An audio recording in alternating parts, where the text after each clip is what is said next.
Hi everyone, this is Moonchild Megan with Moonchild Megan Tarot.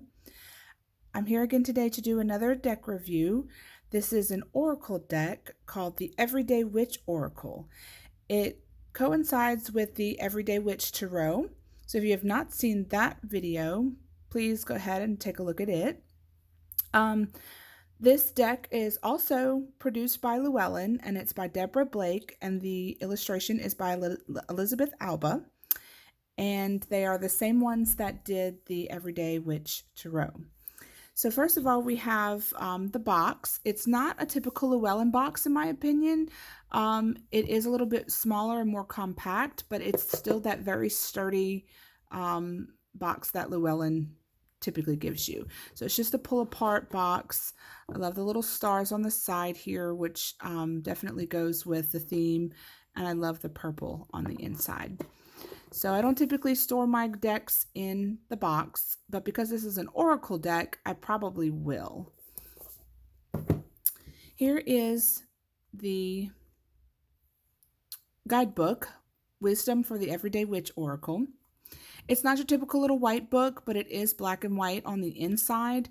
But I do think that it's a little bit more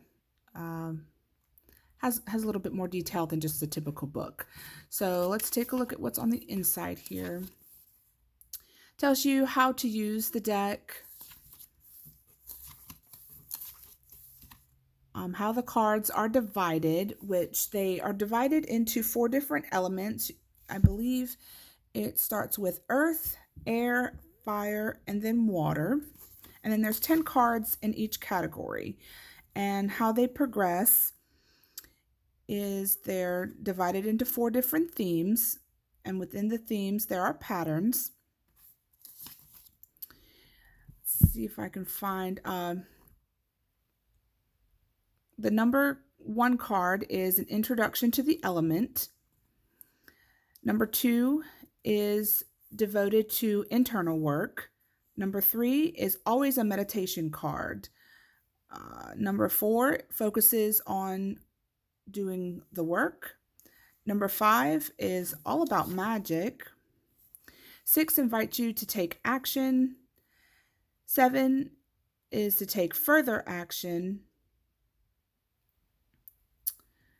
Let's see where 8 is. 8's always hard to find. It doesn't start here. Oh, the number 8 card is some form of affirmation. Number 9 returns to the focus of the action by moving deeper into the connection of each element. And number 10 is fulfillment.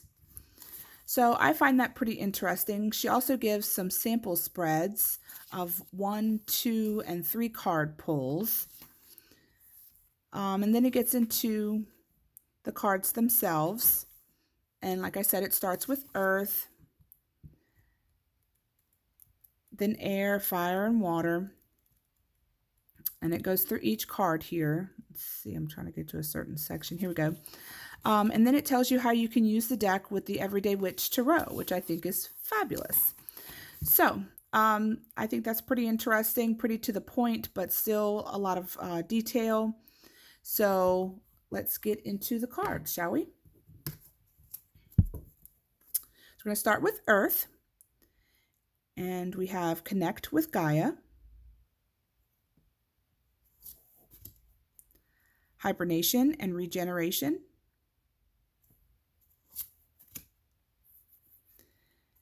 Meditation to dig deep,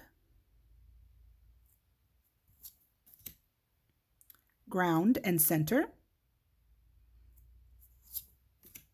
excuse me, Earth Magic,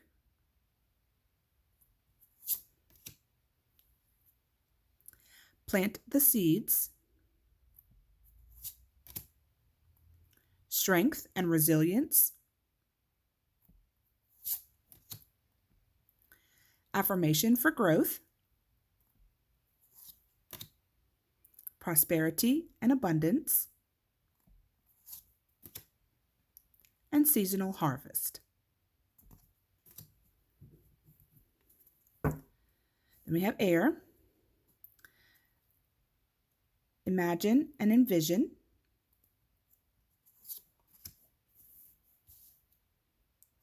Listen to wisdom. Meditation for clarity. Gratitude and thanks. Air magic. Excuse me. Learn from life. Prayers and wishes. Affirmation for acceptance. Speak your mind. And transformation and change. Then we have fire. Sun and stars. Accept love. Meditation for creativity. Inspiration and courage. Fire magic. Give in to passion. Follow your dreams. Affirmation for healing the heart. Give love. And joy and delight. And finally, we have the water. Healing waters. Cleansing body and spirit. Meditation for peace and serenity. Change and progress. Water magic. Make a move. Go with the flow. Affirmation for positive change. Tears of joy and sadness. And rebirth and reinvention. So I really do like how she split everything up into the 4 elements like that. But let's talk a little bit about the cards themselves. The banners down here I really like. It is, I think, the same as in the Everyday Witch Tarot. So it doesn't interfere with any of the artwork. I love that it's borderless.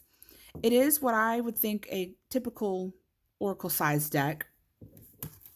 So I have really large hands. I have really small hands. So these larger decks tend to be difficult to shuffle. But the cardstock is fairly thin. It's, I think, exactly like the Everyday Witch Tarot. And I think that's a very flexible style of cardstock.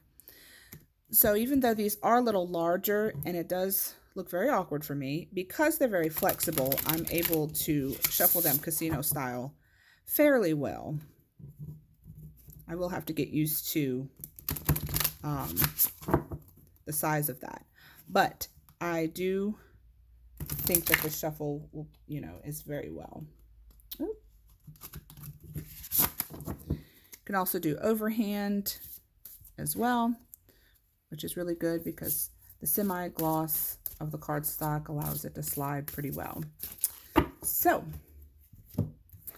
there you guys have it. That is the Everyday Witch Oracle that correlates with the Everyday Witch Tarot by Deborah Blake and Elizabeth Alba.